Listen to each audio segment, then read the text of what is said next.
talked about the way that workshops and classrooms can work when we really examine fully the content of the classroom, the material, the information, the process of the workshop, the classroom. So those of you who are teachers, this is particularly valuable to look at not only content and process, but in a few minutes, the context. And in this workshop that I led, the content, I'm just flashing up on the screen, this is really the content of almost all the workshops that I lead, and it's the content of this call, that this information, these little circles, is part of what we can cover on these calls, but we cover them only when you bring them up by your questions or by what you say is important to you. Because really what I'm here for are your major goals and your problems, or your what the content you bring. And then the process really of these calls and the process of my workshops is invention. And I do that by these particular strategies that are up on the screen. Do that with short lectures. That's what I'm doing right now. I'm doing a short little lecture. We do this through coaching. We're going to do that a little bit later on this call. Often on these calls, it's the whole part of the call, but once in a while there is a little more on the call in terms of a little lecturette, which is what I'm doing. And then the context of these calls and my workshops are celebrations, visions, and action plans, which is what I already reviewed with you when I previewed today's call. So that was one more highlight, and I want to pause and see if you've got something to say about that, and then we're going to move into your questions and your coaching. So up on my screen is a little review of what I just presented.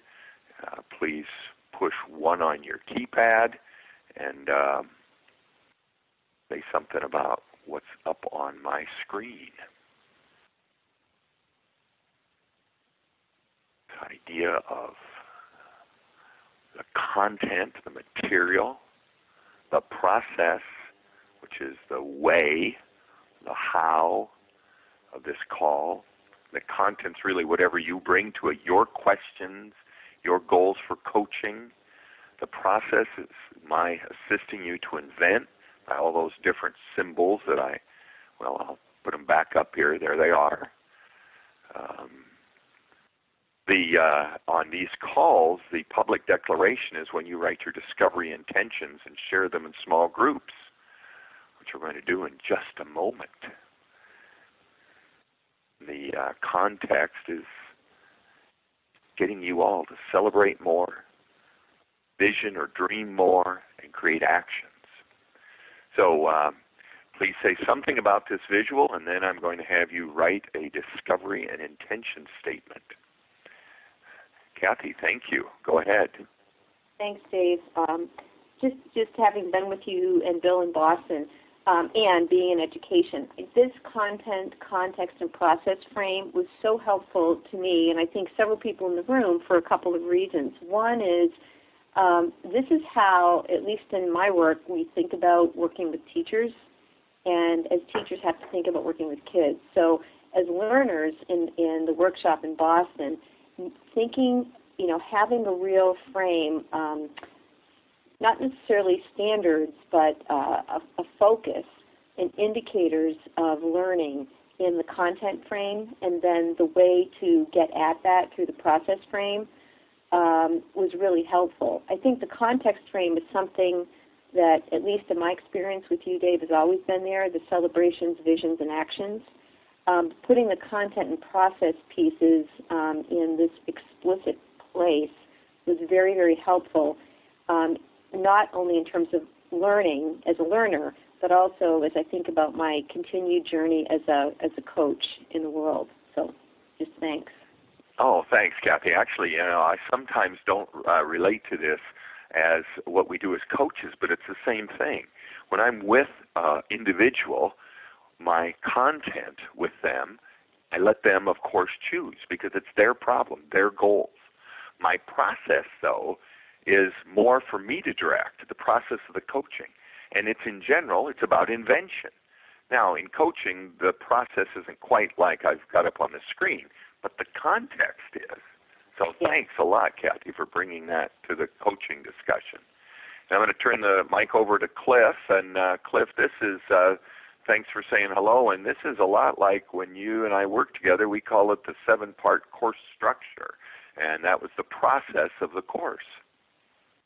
Yes, I remember it well, Dave, and really it's appealing because it strikes to so many different learning styles and personality styles, so everybody can be working from their strengths at some time during the period we're together. And I really appreciate the visual because that also deals with learning as well. And you've helped me to reword what I was going to say. The task management circle in your content side is probably where I'm headed. My original question was, we know what to do so frequently, and yet we find ourselves not doing it. There is a big gap. There's a knowing-doing gap. There's something written to that effect. And I'm interested in your take on it. I think that, sometimes we make a conscious decision, and that's not what I'm talking about. I'm talking about those times where we say, I really want to do this, and I want to commit to do this. I commit. And then when we look up, we find that the actions haven't followed. Yeah, thanks, Cliff. I'm going to put you on mute just because there's a lot of static on your line, but I want to speak to your question, which is how do we manage tasks? It's just right here. When we know what we want to do, we say we're going to do it, and then we either forget or we don't get to it. And it's the way I manage my task, and I know there's lots of ways. The way I do it is to write each task on a 3x5 card, and then I put those 3x5 cards out on my desk in the morning, and that I want to get done for the day. And I say, well, about how long is each one of these going to take? And in the upper left-hand corner, I put down how long that task is going to take. So that's my to-do. And then in the upper right-hand corner, I put down the priorities, A, B, and C. And then I look to see, can I get all this done in today? And usually the answer is no, I can't. I'll never get it all done. So then I'm going to pull out my C's. Now, there's a tendency for us to work on the C's. But I think it's more effective to pull the C's away and say, well, but those aren't the important ones. So I'm going to work my A's off.